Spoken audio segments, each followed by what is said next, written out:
We live in very absurd and horror-stricken times, although this remains a fascinating epoch. We all witnessing antipathy on an unprecedented scale as violence has reached an unprecedented level. And Schadenfreude is beyond description. Now, this whole state of affairs is unprecedented in the history of mankind, as rancorous brutality has permeated every section of society. See, when supposed victims victimize other victims, we can only speak of an affliction which is akin to self-induced entrapment. Greetings, good people of Israel. Greetings, good people of the world. Greetings, good people of Palestine. Greetings to all the distressed in this world, especially the little children who have no say in this brutality that is ongoing over there in the Middle East.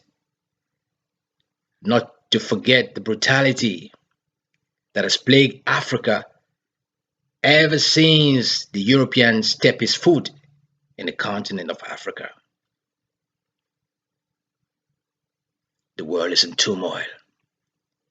We can all see things that humans are creating for themselves, circumstances which humans themselves cannot deal with, you know?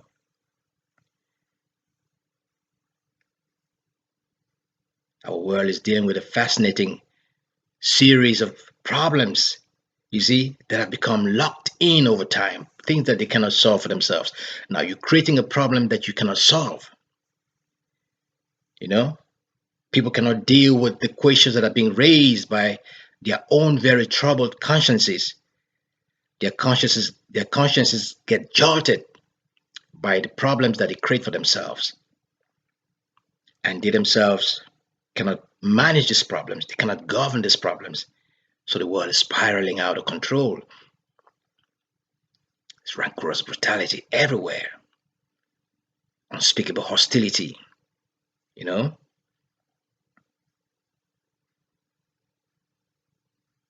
There's serious problems that we have to deal with. All right. I want to speak about what happened at the UN Security Council yesterday. You know, we witnessed the permanent representatives of the various countries at the UN Security Council yesterday. It was quite interesting to see. Some people would call it, or some people would describe it as a sad day. The 25th of October, 2023. That was a Wednesday. Some may say that, oh, it was a very sad day, mindful of what happened. You know, the delegates that were representing their various countries were simply playing a distracting game of self-serving motives, you know, amid all the brutality, all the savagery, you see, the punitive extermination, you see, the retributive massacres that are taking place over there in the Middle East, precisely in Gaza. It all started, you know, according to what some are trying to make us believe that the violence started on the 7th of October. Well, that could be the day that the incidents actually started. But you have to go back in time to understand the underlying ramifications of this violence. What was the precipitating cause of this problem? Well, these are things that many people, you see, especially the Western political elites, you see, the impervious political elites of the West, especially, but they are not the only ones. You have even people in countries like Japan, you know, I mean, many other countries were actually supporting this problem, were actually only focusing on one side of the story. There's always two sides of any story, you know. You saw what happened there at the UN. It was just like a charade, you know. That is why I personally find it very difficult to work in a place like the UN. And even when you have an opportunity to work at NATO, you have to turn it down. I had to turn it down because you cannot work in a place where your contribution is stifled. You know, if you don't conform to certain standards, or if you have an idea which is not in alignment, you know, with the ideas that are protected by that institution or those institutions, you're not welcome to dinner. So, in other words, you're excluded from the primary circuits of social life. They don't want to see you there because you have a differing opinion, you know. Now, to some extent, this happens even in the academia. It is increasingly the case now because you can have a student writing something, a student can write something uh, under the supervision of his supervisor. But when it gets to the examiner comes with his own ideas and rubbishes everything the student does and then the student has to go back and start all over. You see?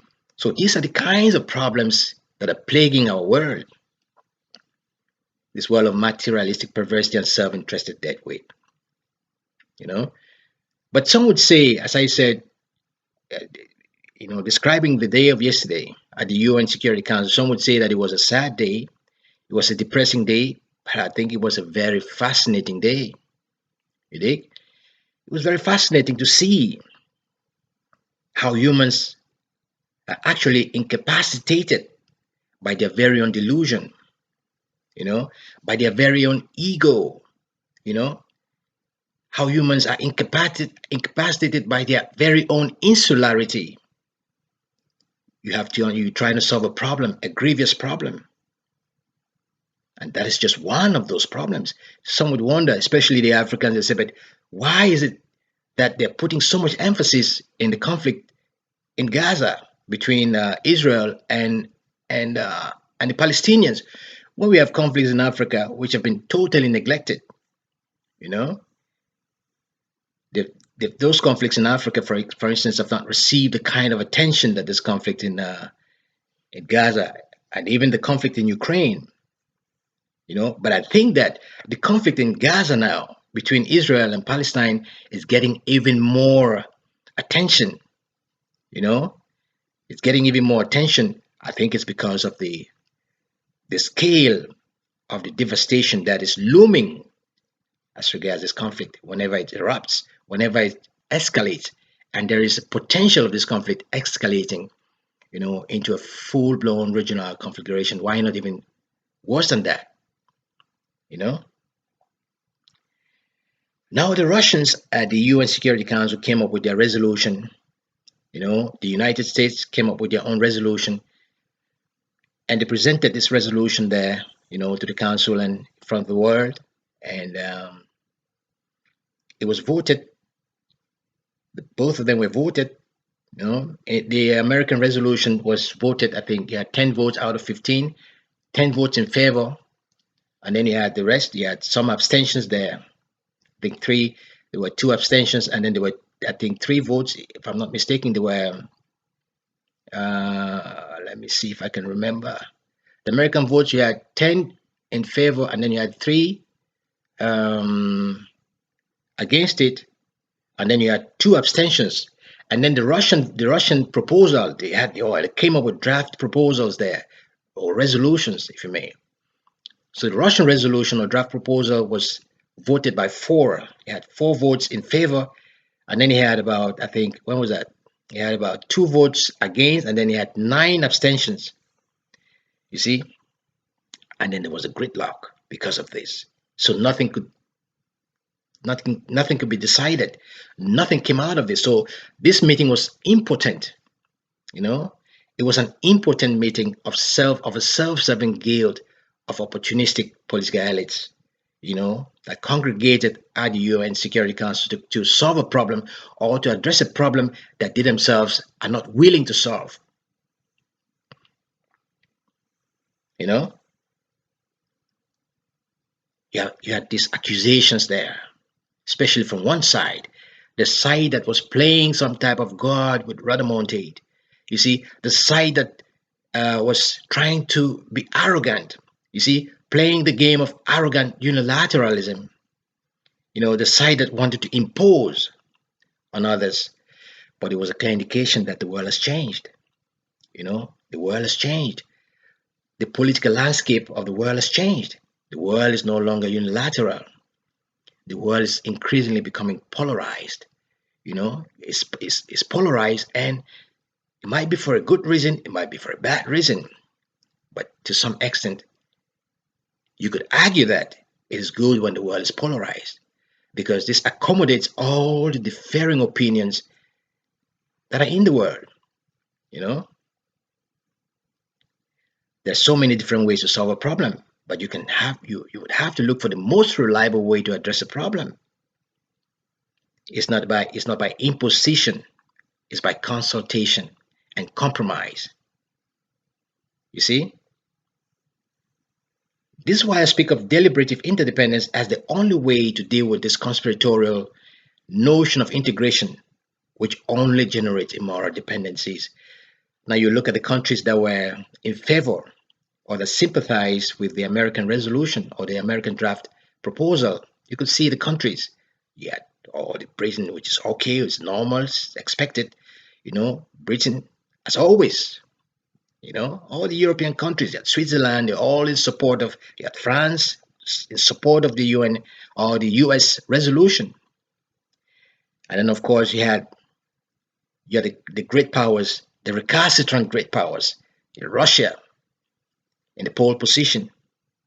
It rejected the UN resolution. And then you had China, another great power that rejected the UN resolution, the US resolution. So it was quite fascinating. This is the same kind of problems that happen during the climate change discussions. You have this gridlock, but sometimes it is good when you have gridlock because then people have to work even harder. People have to work with their consciences. Not to work, not to work with this notion of imposition. Imposition of your values. And then the Russians, the resolution of Russia was voted by China, which is also expected because these are countries that no longer want to be part of this arrogant unilateralism of the Western powers. China voted against it. You see, the Chinese, just like the Russians, were claiming that the Americans did not look into the crux of the problem. You see, that the Americans were not interested in solving the problem by beginning with a ceasefire. But of course, the Americans don't want a ceasefire. The Americans were emphasizing the release of the hostages. So which comes first? Is it releasing the hostages and then what happens? Is it a ceasefire and then you intervene, to do a comprehensive assessment of the issues that have to be done, in order to get a comprehensive understanding by immersing oneself into the situation in order to generate knowledge from that specific context. Now people came there with a preconceived notion. They came there with a preconceived notion that, okay, it's either this or nothing else. There were so many things at stake there. You could use so many different aspects in the political sciences to analyze what happened there. You could use cooperation, of course. You could use institutionalism. You see, the different aspects to it. Historical institutionalism to understand, you see, the underlying dynamics, the historicity of this conflict. You could understand it through historical institutionalism. You could use rational choice institutionalism to understand the behavior of these great powers of the countries that did not want to accept or accept any form of compromise. In fact, there was no room for compromise anyway. And then you have normative institutionalism or sociological institutionalism, to understand the interactions among these people, when it comes to the conflict that we are dealing with over there. And then we have this issue of political theory. We could speak of egalitarian justice when it comes to the countries that are fighting against each other, all the two parties, the Palestinians and the Israelis. You cannot come there and you claim to be a neutral arbiter, and at the same time you're openly declaring your support for one party. When you declare your support for one party, that already makes you a biased judge, So whatever you say there, the people who do not like that are going to appear as if they are against you. So you all you have to do is you start antagonizing them. You're calling them names. Whereas the people that support you, they get into this whole game of virtue signaling, you know. That is exactly what the Albanians did there. You see, the Albanians were virtue signaling, as regards the UN resolution. You could say that. You could say that the French were virtue signaling as regards the US resolution. You know, you could say that the British did the same as regards the US resolution because they didn't say anything contrary to each other.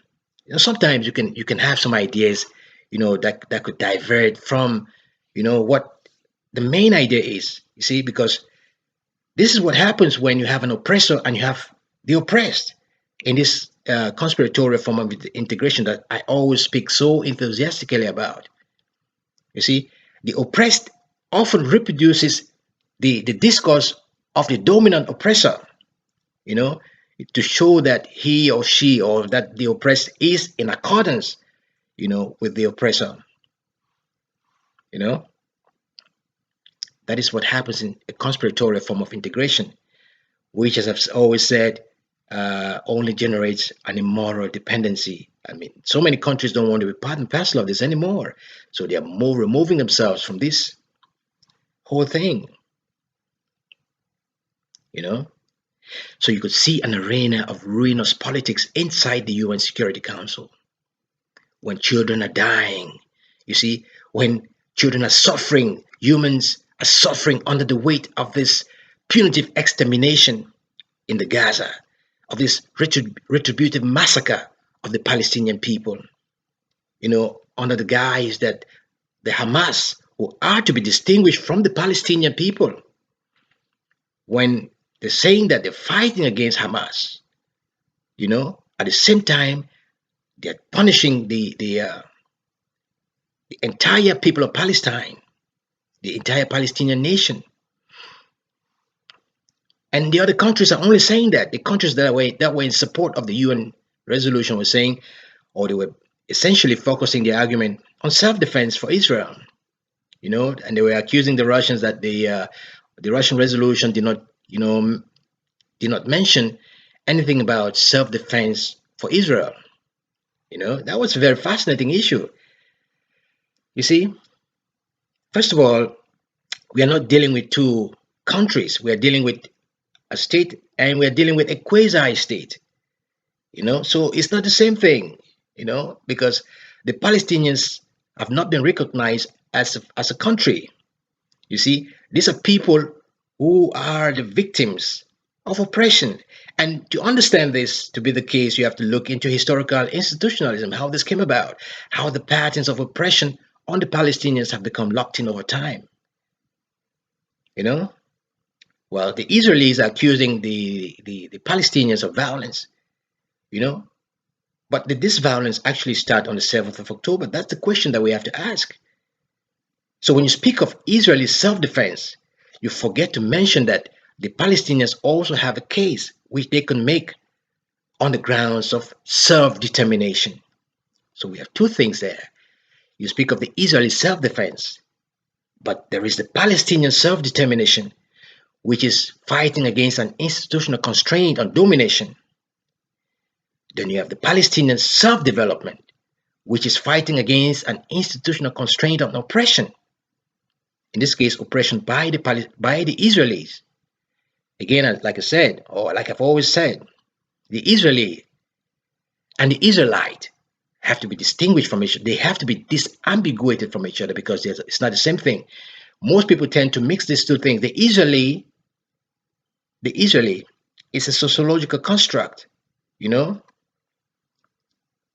Why is it Israelite? Is the ancient, biblical notion of the people that used to live in a place they call Israel, which is not the Israel that we know today.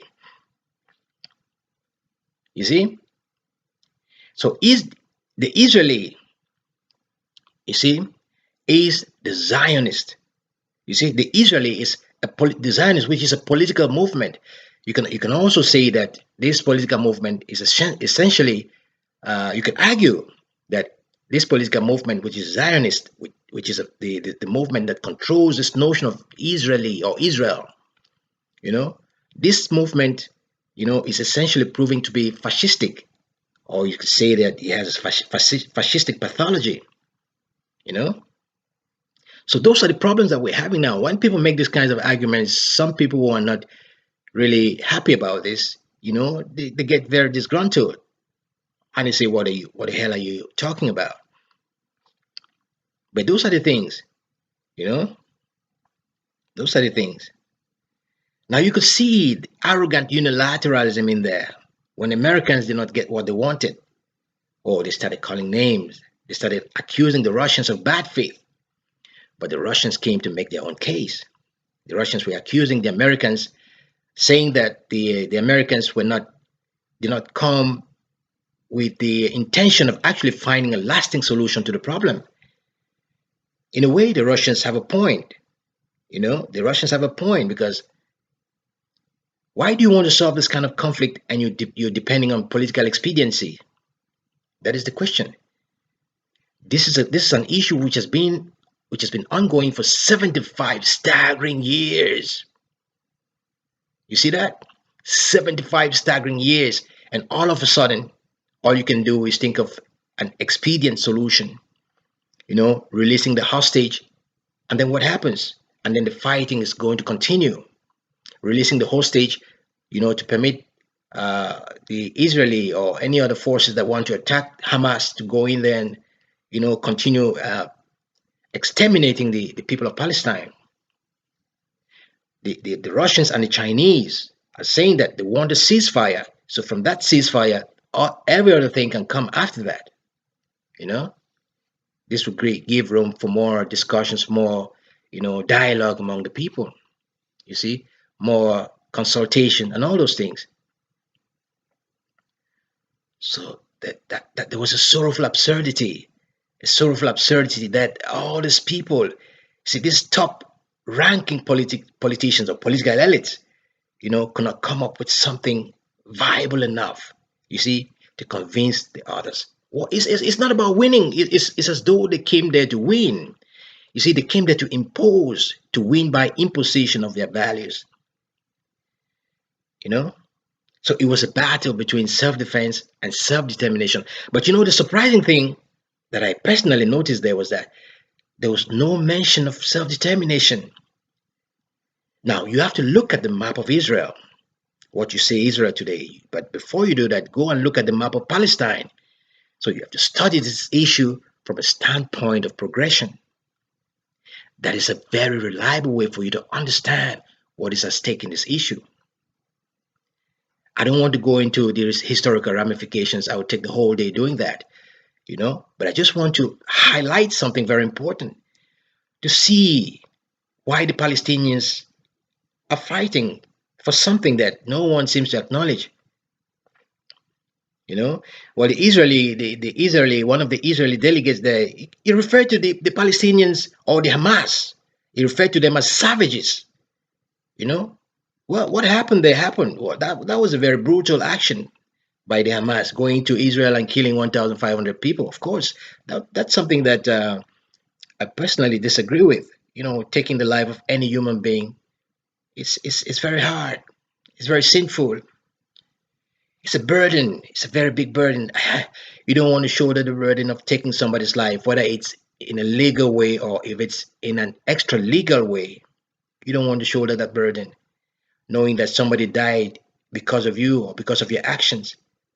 You can play all tough, or you can play the toughest person on earth, but your conscience is going to bite your spirit at some point in time. You cannot escape it, as we say in Africa. The blood of the dead is in your hands. So that blood is going to torture and torment you for as long as you live. It's heavy. It's heavy stuff, you know. Now you find all these countries there arguing, bickering when babies are being pulverized by thermobaric bombs. Babies are being torn into pieces, you see, by aerosol explosives. You see all these bombs, you see the devastation. Oh, there is a distressing poverty of sanity when you look at what is going on in Palestine, when you look at what is happening in Gaza, when you see what humans are capable of doing to humans when humans refuse to talk to each other. But this is all about great power tyranny. It's about great power tyranny. And great power tyranny breeds great power recalcitrance. You see what the Russians were doing. See what China was doing. Just to tell you that the world is never going to be the same again. If you ever wondered if it is true that power is shifting away from the US, that unilateralism of the United States, that exceptionalism of the United States, if you ever wondered if it's dwindling, that was a clear indication that times are changing. The world is never going to be the same again. You see, just the sight of devastation in the Gaza is so overly affecting to the point where you would just sit down and bow your head down in shame, and wonder, what is it about humans who call a creature inside the wilds of nature, calls that creature the beast, and he calls himself refined, civilized? What is it about humans that will call other humans savages? But they're out there, exterminating you little babies. You call human beings savages, but you are doing what savages do unto others. Who is going to be the bigger person? How do you solve a conflict when you don't talk? How do you solve a conflict when you don't look at the pain from the side of the other person? How do you solve a problem when you don't acknowledge that there is another way to look at this problem? When you don't even acknowledge the problem, you don't acknowledge the self-determination of the Palestinians. Look at the map of Palestine. Before the British came, before the map, the Ottoman map of Palestine, look at that map. Look at when the Ottomans were defeated in the First World War, when Palestine was given to Britain as a mandate, as a mandated territory under the British, just like Syria was given to the French as a mandate, and the British were given the task of, looking for a home to resettle the Jewish people. The Ashkenazi Jews were among the people that came from Europe. The Ashkenazi. I don't really know the etymology of this word, Ashkenazi. I don't understand why there is that part Nazi in the word. You see, that's something that is quite interesting to look at.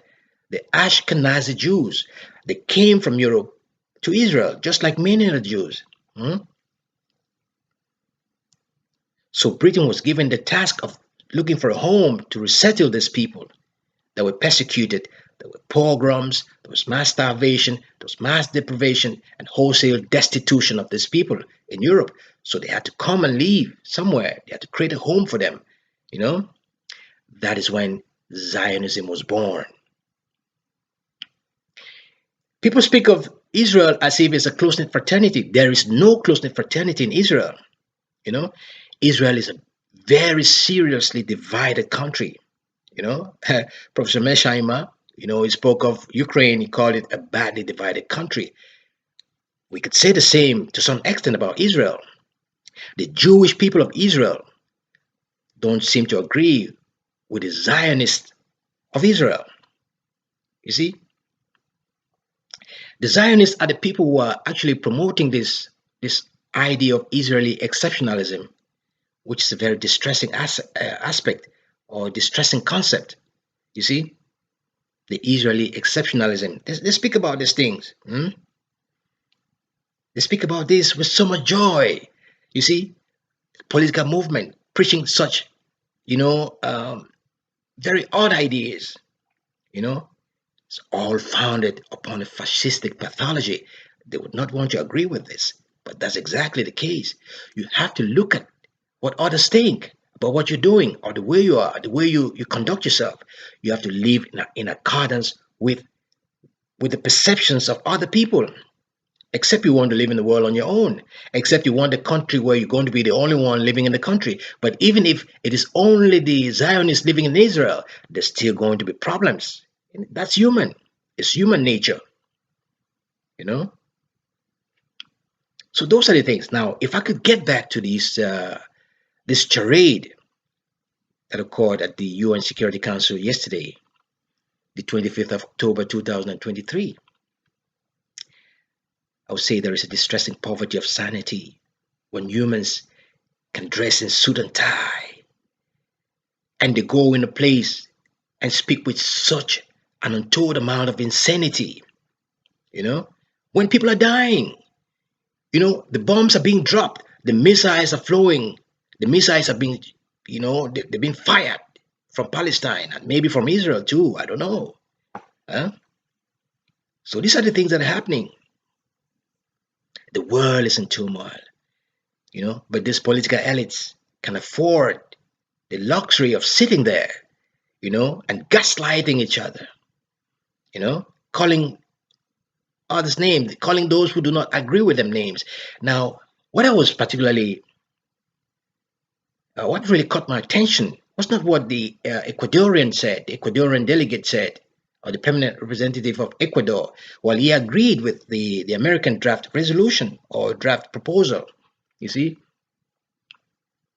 but it was what the British said. Well, the British lady, well, it wasn't a surprising thing for me because these are things that we know.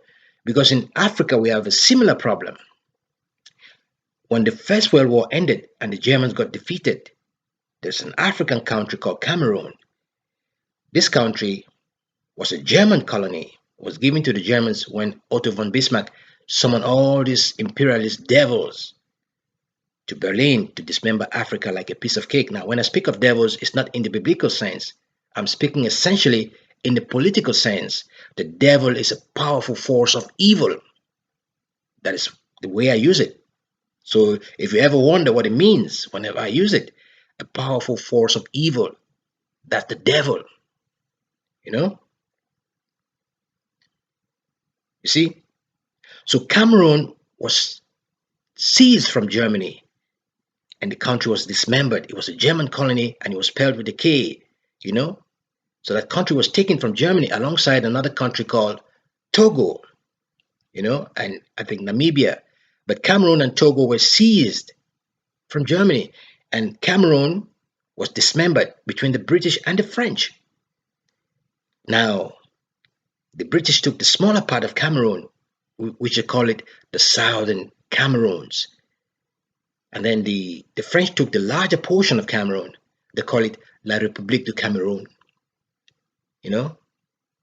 which they later called Eastern Cameroons and all those things. So it's a story. I don't want to go into all that. But I just want to raise this issue just to highlight the fact that the British have always been there when it has to do with discords, when it has to do with imperialistic discords, colonial discords. The British are always there, mindful of their brutal history, which they ought to be ashamed of if they're not embarrassed by what their ancestors did, Now, the British delegate at the UN Security Council actually did not even acknowledge the Palestinians. You see, this is a conflict between the Israeli, again, not the Israelites, the Israeli and the Palestinians. But the English delegate, or the British delegate there, a woman whose name I don't remember right now, she was talking about self-defense for Israel. See, she was talking about releasing all the hostages. She was talking about a bunch of things, in a very condescending way. You know, she disqualified the Russian proposal. But that's not something that is unexpected. If she did something else, I think I'll personally be surprised, because these countries of Europe, of Western Europe, are not allies. These are essentially American chapters of Europe. So whatever America says, they say exactly the same thing. There's no country in this part, or that you call in that part that you call Western Europe, that would say something that's going to go against what the Americans say. How do you solve a conflict if you don't share ideas? How do you solve a conflict if you don't actually, share conflicting ideas with the people that you're supportive of? You have to be able to share conflicting ideas, because that is what happens in an intellectual arena. You know, you have to be able to share ideas even when others disagree with your ideas. But then it's when others disagree that you can actually start to understand each other even better. You know, and who would have thought of it? Gabon. There was Gabon there too. There was Ghana. The Ghanaians voted only for the American resolution. You know, they stated that, well, they did not have enough time to study the Russian resolution, which is something that I doubt, because if you were actually interested in looking at the Russian resolution, which is what you went there for, you went there to study both resolutions. But if you're claiming that you did not have enough time to study the Russian resolution, there is a problem there. That is not truthful. Then what did you go to do there? How can you go and you go? There are two things to compare, but you go there and you look at only one, and then you claim that you did not have time to look at the other. So what is exactly your point? You know, Gabon, in contrast, actually voted for both of those resolutions. Gabon voted for the American resolution and for the Russian resolution, because Gabon saw that there were good things in either of them. There were some good things that the Gabonese sympathized with in the American resolution, and there were some good things in the Russian resolution. Now, no one could have imagined that that was the most sane person in the group. The most sane person in the group. That was the Gabonese. Who would have imagined that? You know, the Americans came and said, well, this is what we have proposed. We have studied it very carefully. This is how we're going to do it. And the Russians said, well, we don't think this is good enough on the basis of this assessment that we've had of it. And then the Americans say, oh, you don't want it because or you don't like it. That's bad faith.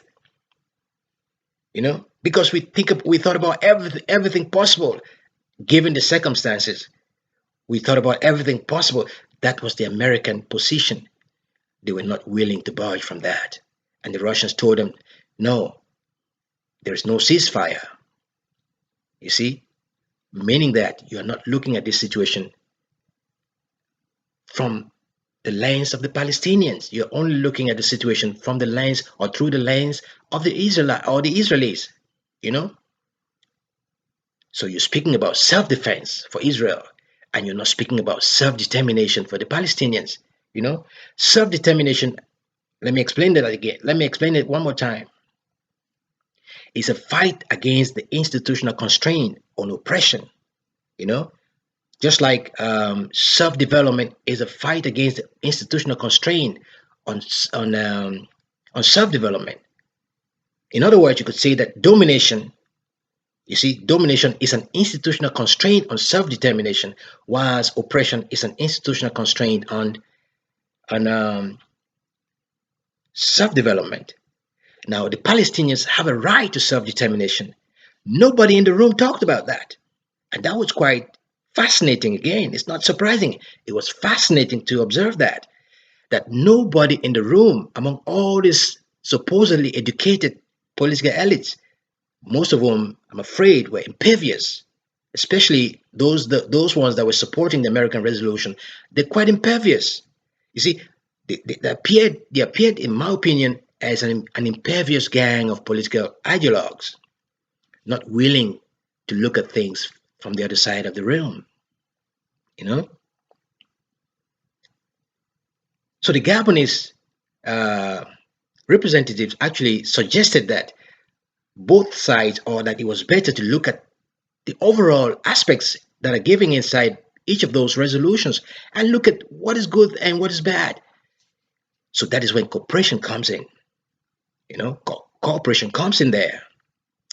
But the Americans clearly were not willing to cooperate. The Americans want to coordinate. Now, cooperation, there are two types of cooperation. You have what you call coordination, and then you have what you call collaboration. This kind of problem we have in the Gaza between the Palestinians and the Israelis, which is a long-standing problem. This kind of problems deserve collaboration. But you could see that the Americans are unwilling to collaborate. Because if you have this notion that everything that you have in your own resolution is what is supposed to be, and you're not willing to accept any other thing, so whatever somebody else proposes is not good enough. So you're not going to vote that. You don't want to see anything good in what somebody else does or what somebody else thinks. There is some form of narcissism there. You see, that is a narcissistic personality trait. You know, and if somebody disagree with you, you only say that it's out of bad faith. You don't want to say that, okay, maybe it's because of something that I should have done that I did not do.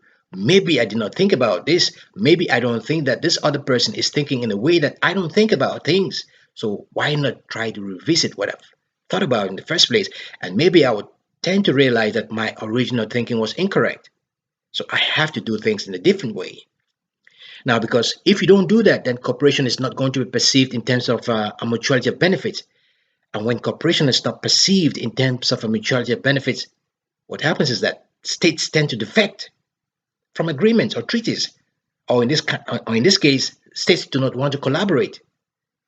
If the Russians and the Chinese notice that the British and the Americans are only interested in coordinating what is happening there, which is all about this notion of arrogant unilateralism, or you want to impose your will.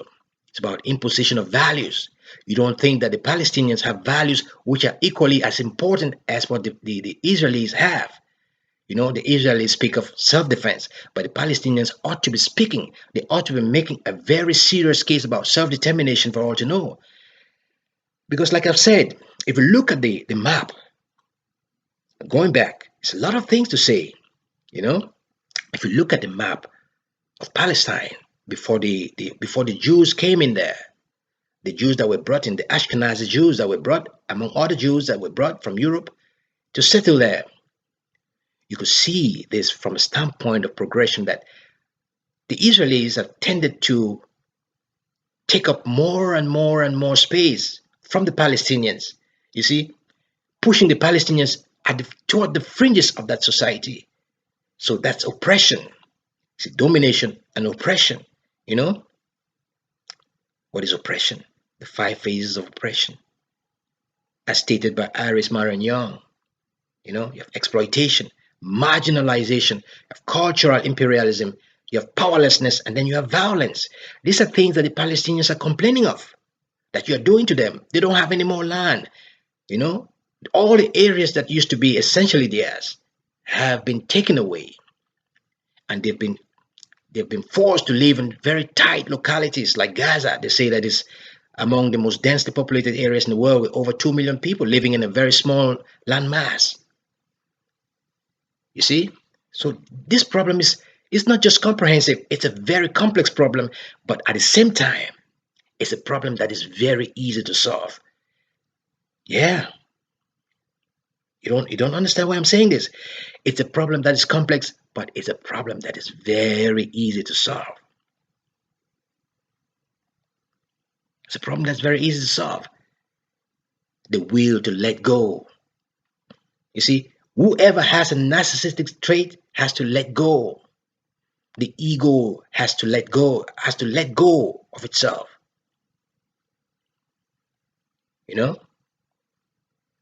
So it is not really the question about who voted for what resolution, or who did not vote for what resolution, or who stayed away, who abstained.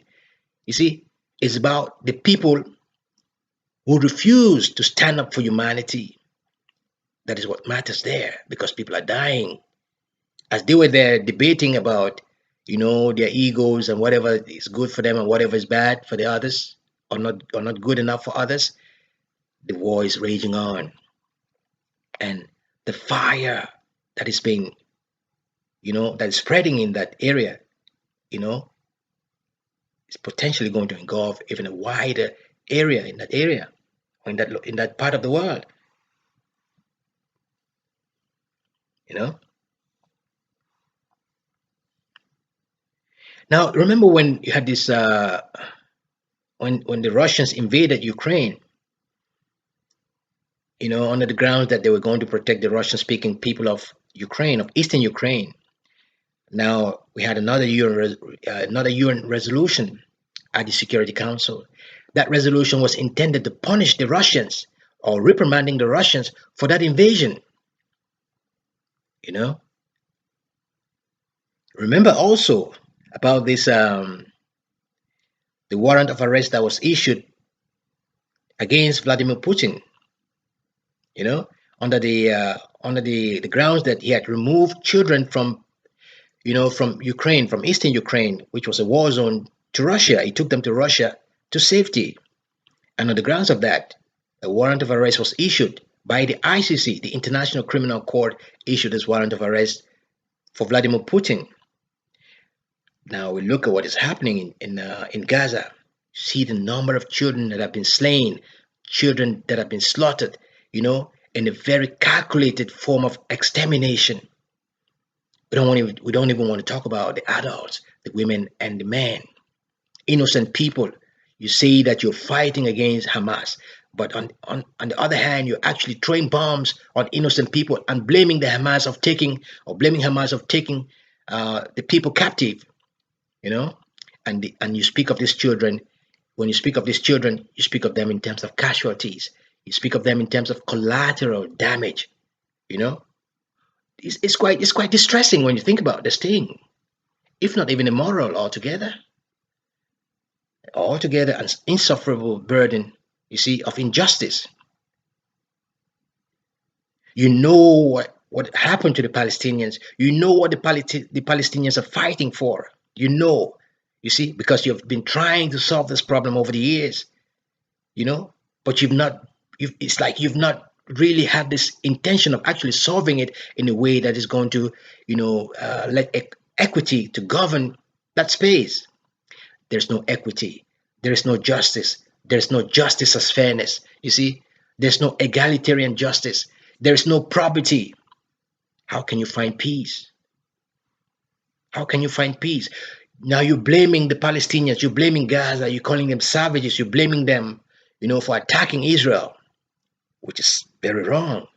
But at the same time, you've killed over 7,000 Palestinian people. You know, they're speaking of the Israeli self-defense. They should speak of the Palestinian self-determination. These are principles. These are principles that ought to be followed. Now self-defense of one, the one that is fighting for self-defense is looked upon by the one that is fighting for self-determination as the oppressor, as the colonialist oppressor. So that is the case that has to be made. It's a very simple case, but because the people don't really want to solve this problem, or it seems as though they don't want to do that, they'll continue to be running or beating around the bush, you know, running on the spot. And when you run on the spot too long, you know what happens? You know what happens when you run on the spot too long? You're going to run on empty. That's it. The conflict risks to engulf that entire region into a full-blown regional conflagration. You could see what the British said. I mean, it would have been wise, it would have been better if the British are not involved, because the British have been involved in so many problems in the world. Many problems that you find in the third world, particularly in African countries, you see, originated from the British policies. I spoke of the issue of Cameroon. It's Nigeria. It's the same story over there. You see, you have countries like Uganda. You have problems over there. All those countries, you know, There's so many problems. Even Ghana, there's a problem there. There is some secessionist aspirations there, also based on what happened with this when Togo was divided and the part of Togo was given to Ghana. What they call it, I think they call it Togoland or East Togo or something like, or West Togo, yeah, West Togo, something like that. You know,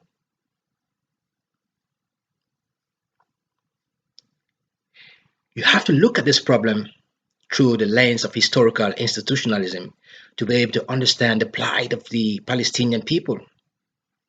You have to understand the persistence of patterns. Why has this become locked in over time? Why have the Palestinians lost so much land and so much dignity in their own land? Historical institutionalism would enable an understanding of the situation in that sense. You have to look at rational choice institutionalism to understand why the actors that are involved in this conflict behave in the way they do, why the Hamas people went and attacked the Israelis and killed so many people in Israel. You have to understand why the Israelis are fighting back and killing so many people, in a very senseless way. You know, you have to understand these things. What motivated the killings by the Hamas? What motivated that? You have to look into the precipitating cause of this problem. And then one other important thing that people tend to forget is this idea of saying that the Israeli airspace is protected by the Iron Dome anti-air anti missile system or the missile system. You know, they call it the Iron Dome. We were told that this Iron Dome was a very effective air defense system, but you could see the ease with which the missiles that were shot by Hamas, supposedly shot by Hamas, you could see the way these missiles penetrated through that airspace. Now, the question one asks is that, in whose interest is it to prove that this Iron Dome is not the pick of the bunch? I've raised this question before, but I continue because this question is racking my mind. Is it in whose interest? Is it to prove that this Iron Dome air defense system is not the best of qualities? Because it proved to be faulty to some extent. It proved to be, totally ineffective. At least when it comes to repelling those missiles that were shot by Hamas.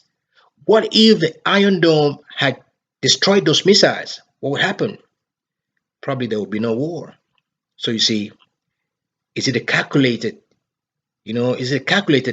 ploy, to justify the punitive extermination of the Palestinian people, an extermination which I would otherwise speak of in terms of retributive massacres? It is a calculated ploy to justify these massacres, And if that's the case, for what reason, for what purpose, for what end? What are you going to achieve? Because this is a conflict that is not going to end. It's not going to end now. Even if the Israelis decide to go into Gaza, as I've argued that it's going to be a bloodbath. It would be very impolitic, very unwise for the Israelis to go into Gaza with their soldiers. They're going to lose a lot of soldiers there. Remember when the Russians announced for the first time when the soldiers went into Ukraine. I think after just 2 weeks, the Russian government announced, or the Russian military announced, that they had lost 498 combatants. You see, after just 2 weeks of the Russian military intervention in Ukraine, after just 2 weeks, is the Israeli people, are the Israeli people prepared to get the announcement of this number of casualties? What will happen when so many soldiers start getting killed in Gaza? Because do not underestimate the will of somebody who has nothing to lose. Don't underestimate the will of somebody who's fighting for his life. The Israelis say they're fighting for their survival, but it is the same. The Palestinians are not just fighting for their survival. You see, the Palestinians are fighting for their spirit. So it is a cosmic war for the Palestinian people. So you speak of cosmic resolve.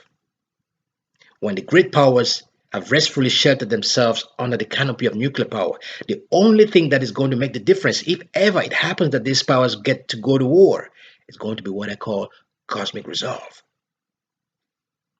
Yeah. Dying for what you believe, is in accordance with the dictates of your own spirit. You don't need money to fight this fight. You don't need nobody to pay you to fight this fight. You're fighting for your ancestral spirit. You're fighting for your ancestral honor.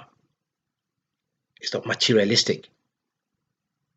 So we have to understand the dynamics at play. So unless this question of self-determination, is discussed in alignment with the issue of self-defense, that is to say, unless the issue of self-determination for the Palestinians is discussed in alignment with the issue of self-defense for the Israelis, we are not going to be able to solve that conflict. You see, that is why I'm saying that it seems complex, but it's very easy to deal with, because the moment you start acknowledging the Palestinian self-determination, you're going to start preparing them to respect the self-defense. You're going to start preparing them to accept the fact that the Israelis have a right to self-defense. But if you tell the Palestinians that the Israelis have a right to self-defense and the Palestinians have no right to self-determination, the people will continue to fight. They'll continue. It's not going to end. You can level, you can even heighten the devastation of the Gaza Strip, even the Golan Heights, or even the West Bank. You can level all those places to rubble. You can return them to the Stone Age, but the spirit of the people, those ones that are left, will never give up the fight. It's not about idea. You cannot destroy the idea. It's not about that. It's about the spirit. It's about the spirit. It's about structure. It's about culture. You have to lead, you have to let the Palestinians to live by the standards of their own culture, of their own moral valuations, of their own land. You see, you have to think about, to some extent, consider this notion of returning some land back to these people, the people who claim to have been deprived of their land, and that's proven. You see, it's obvious. Yeah. So that's what people have to be discussing when they go to the UN Security Council. If they want to find a solution that is going to be lasting enough, you see, to make these people live together. They talk about a two-state solution, but you cannot talk of a two-state solution when you don't consider the interplay between self-defense for the Israelis and self-determination for the Palestinians. You can never be able to solve this problem if you cannot address this issue, because that is the most significant issue to discuss in there. You can throw all these accusations left and right. You can talk about the Russians are not willing to accept the right of the Israelis to self-defense, but as long as you don't speak of the right of the Palestinians to self-determination, the Palestinians are always going to perceive cooperation or their existence alongside the Israelis in terms of oppression, in terms of domination, in terms of weaponized entrapment. And by the way, the Israelis, by deciding to throw all these punitive bombs on the Palestinians, they're entrapping themselves without knowing. Now, what is going to happen is that the Israelis are actually removing themselves, from the status of victimhood. They are shifting the status of victimhood from themselves onto the Palestinian people. In a way, we could say that the Palestinians are going to be the new victims, because the more or the longer this thing continues, the more hatred that the Israelis are going to invite upon themselves in the world. Because the world is not only made about people that support Israel. You have people that support the Palestinians. There are people that feel the pain the Palestinians are facing. People like Julius Malema, many Africans, many people in what they call the South, the global South, people that have experienced oppression from the global North, that is the Western imperialist devils. Most of these people are in support of the Palestinian cause. So the Israelis are inviting upon themselves a lot of scorn,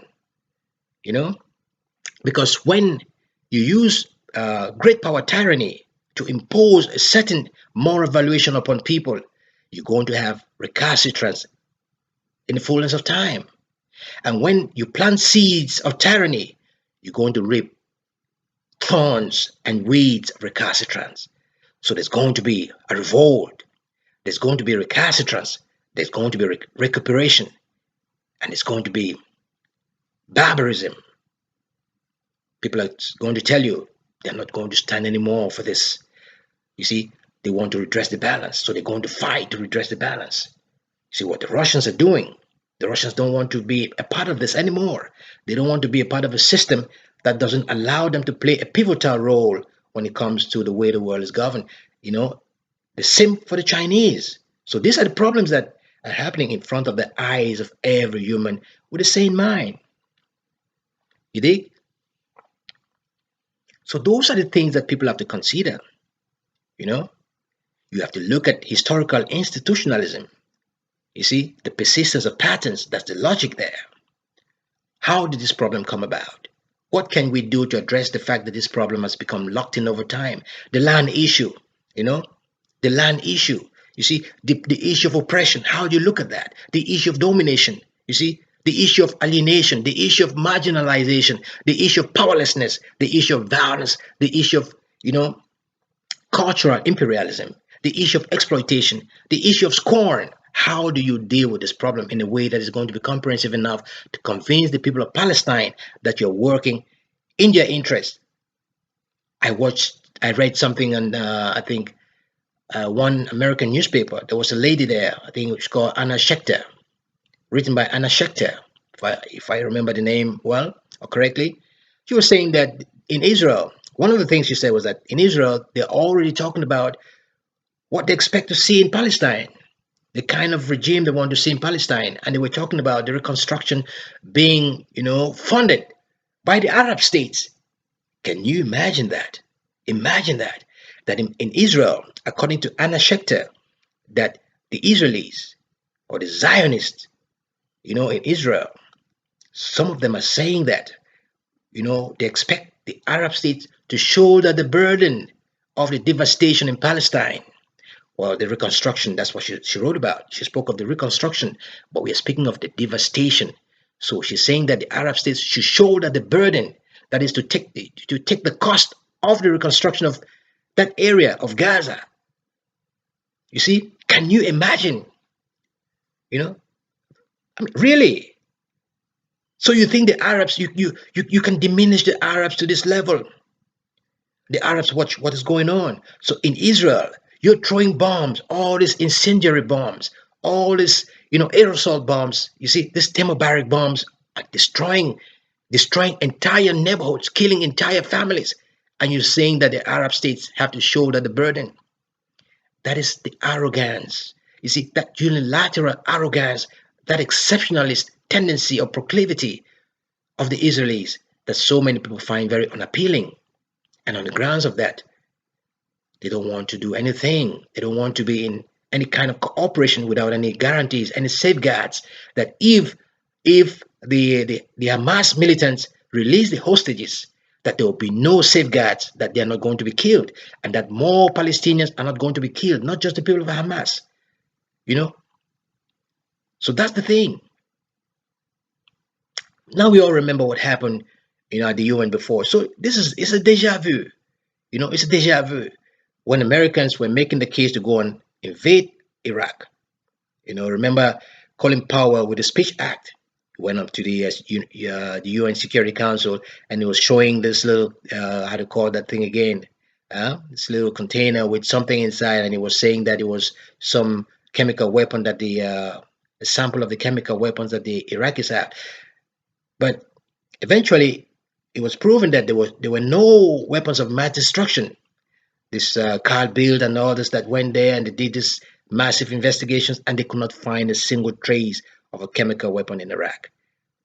But on the grounds of that falsehood, the United States, together with Britain, always there, the chattel of Europe, the American chattel of Europe, always in alignment with the United States. They went into Iraq and killed over 1 million human beings, decimated over 1 million human beings, polished off so many children, wiped out entire communities in Iraq.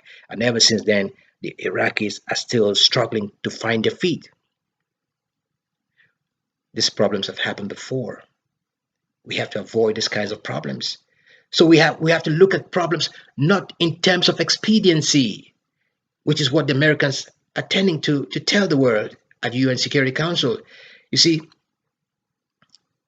the Albanian delegate was talking about, they openly declared that the American proposal was not ideal. And this sentiment was echoed by the Japanese, that the American draft resolution or draft proposal was not ideal. No, we have to work towards an ideal proposal because this conflict has lasted for 75 staggering years. You cannot step in there now and start talking about, doing things, out of expediency. So you're looking at this issue from a standpoint of contingency. You're not looking at the issue from a standpoint of necessity. You're not looking at it from the standpoint of having to solve this problem once and for all. This is what Frantz Fanon spoke of when he spoke of metaphysical guilt. You're dealing with something in terms of contingency, and you're not dealing with it in terms of necessity. Because what is contingent is easy for you to deal with. So you settle for that as opposed to settling for something that is necessary, which is what you should be aspiring to do. You dig? So those are the problems. So it was quite embarrassing to see what was going on over there. You know? So it was quite distressing. It was just like a distressing game of, self-serving motives.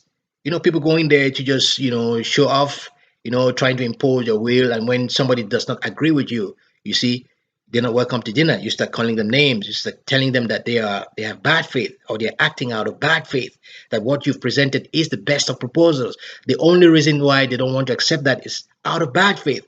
That is what the Americans were saying, accusing the Russians of bad faith.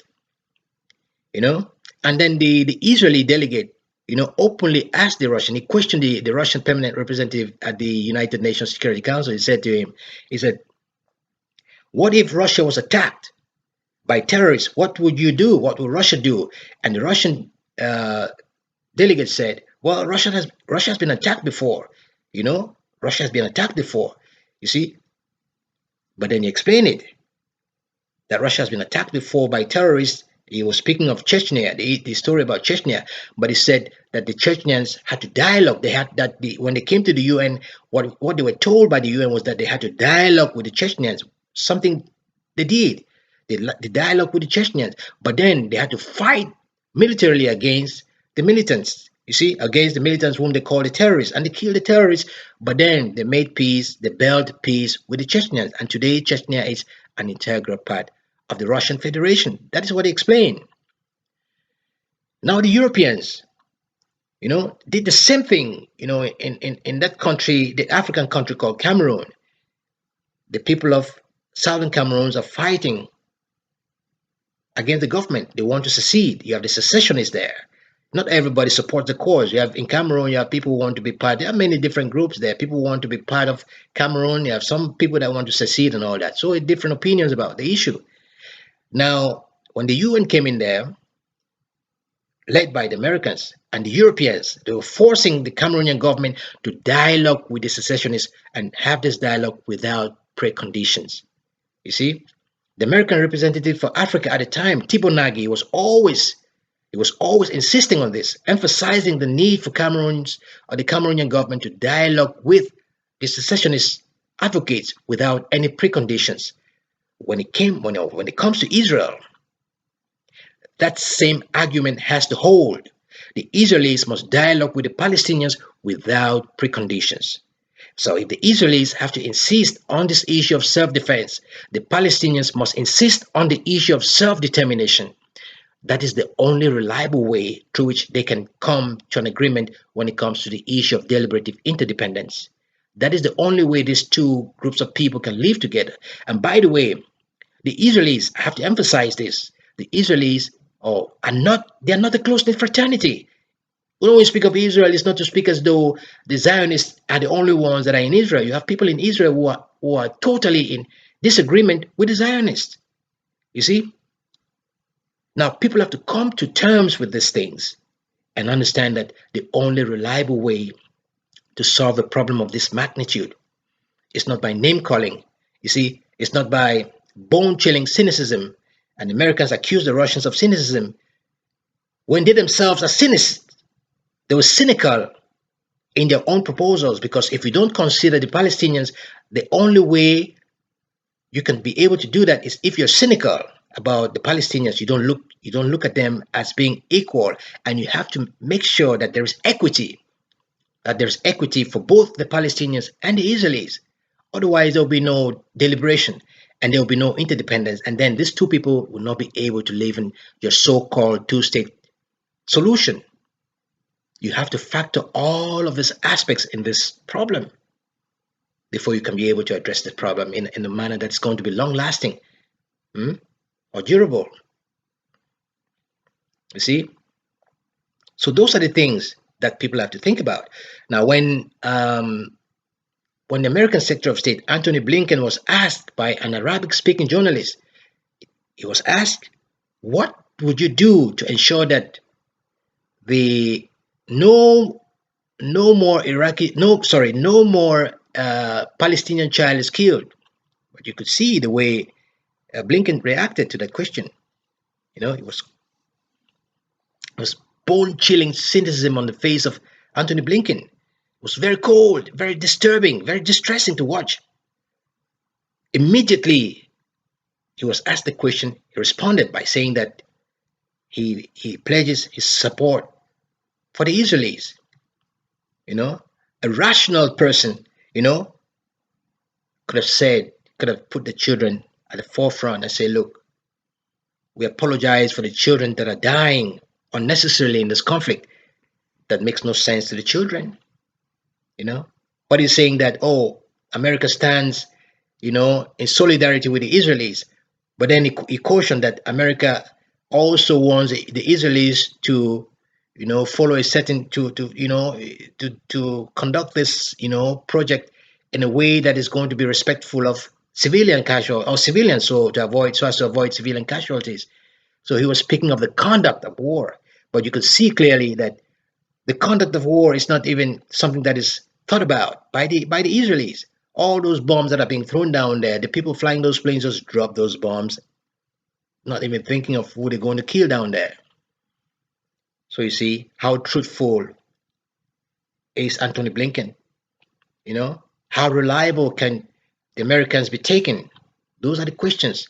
How trustworthy is the American word? Those are the things, those are the aspects that other countries are contesting. The countries that do not want to support the American resolution, those are the clarifications that they want from the United States. Even if countries like Albania, France, Britain, Switzerland, even if all of those countries, including even Ecuador, if all of them continue to play this game of hide and seek with Americans, they have to come to terms with this issue. You have to acknowledge the Palestinians. You have to acknowledge their suffering. You have to acknowledge everything concerning all the misfortune that has befallen the Palestinian nation before you can actually start to think about what to do about this conflict. You cannot start addressing this conflict by thinking about the Israelis, because the Israelis are clearly the colonizers. They are the settlers in that land, according to history. They were the ones that were introduced into the land and not the Palestinians. So they have to live with the Palestinians in that land. So that is the solution. So when you speak of a two-state solution, the only way you can be able to achieve that is when you can understand these things and put these things on the table. And then understand that the Russians might have something that you don't have. The Americans might have something that the Russians don't have. On the basis of that understanding, then you can sit down, to flesh out your differences in a measure to come up with, something that's going to be befitting, something that's going to safeguard lives in that area and stop the conflict. That's what we have to do. Yeah, because the only way to lose an intellectual argument, if not even war, is to think that your opponent has nothing to say. You see? The only way to win an intellectual argument, or if not war, is to think that your opponent or your adversary, has nothing to say. You belittle your adversary and you want to win the intellectual argument. You want to win a war and you disqualify your adversary or your enemy, you know. So if you are openly scornful of your adversary, there's a greater chance that you will not win in the battle of ideas. You dig? If you're openly scornful of your adversary, there's a very high likelihood that you're not going to win the battle of ideas against that adversary. So I'll end this discussion on that. Share with your friends, share with your family, share with everyone this beautiful message of redemption, this beautiful message of comprehensive remediation. All right.